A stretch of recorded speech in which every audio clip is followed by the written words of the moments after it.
J'ai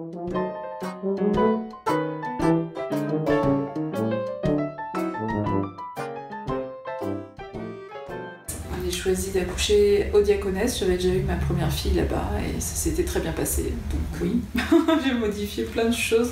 Déjà je faisais de la trottinette tous les jours pour aller travailler et j'ai arrêté la trottinette. L'alimentation aussi, bien que je sois immunisée contre la toxoplasmose, je fais très attention quand même à ce que je mange mange rien de cru. Donc voilà, j'essaye aussi de manger à peu près équilibré. De soucis, mais qui sont pas graves a priori. Déjà, moi j'ai des problèmes de thyroïde, donc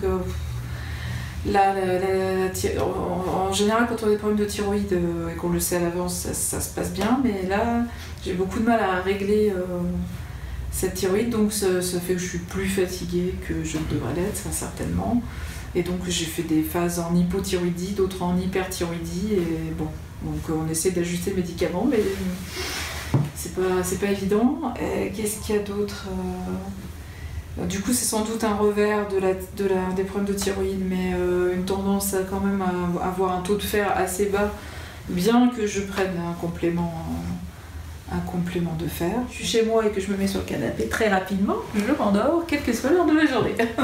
Voilà. Alors si j'ai ça qui va pas, qu'est-ce que ça fait pour le bébé?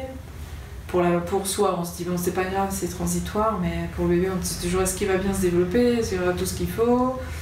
Bon voilà.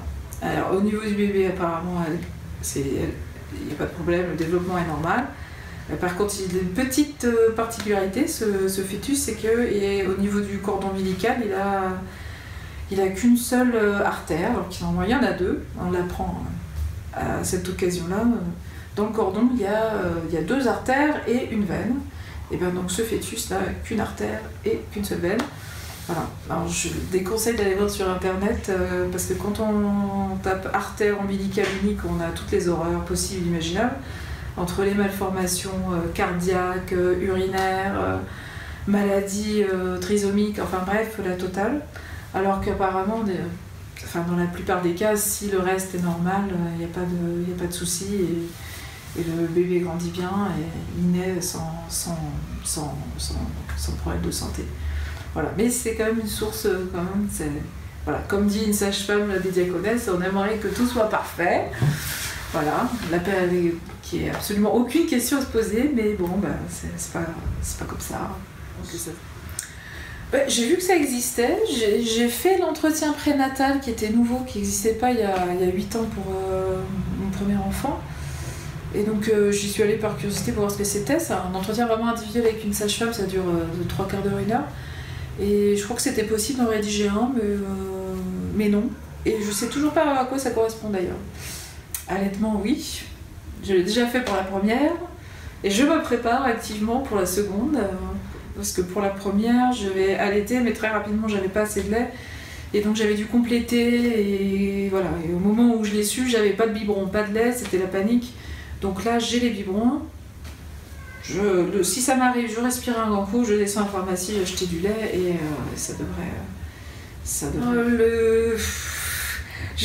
Le conseil que je donnerais, c'est de surtout pas trop lire de choses et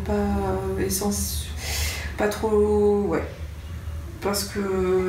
Enfin, en tout cas, se méfier des commentaires ou des conseils qui ont l'air d'avoir qu'un sens unique, quoi.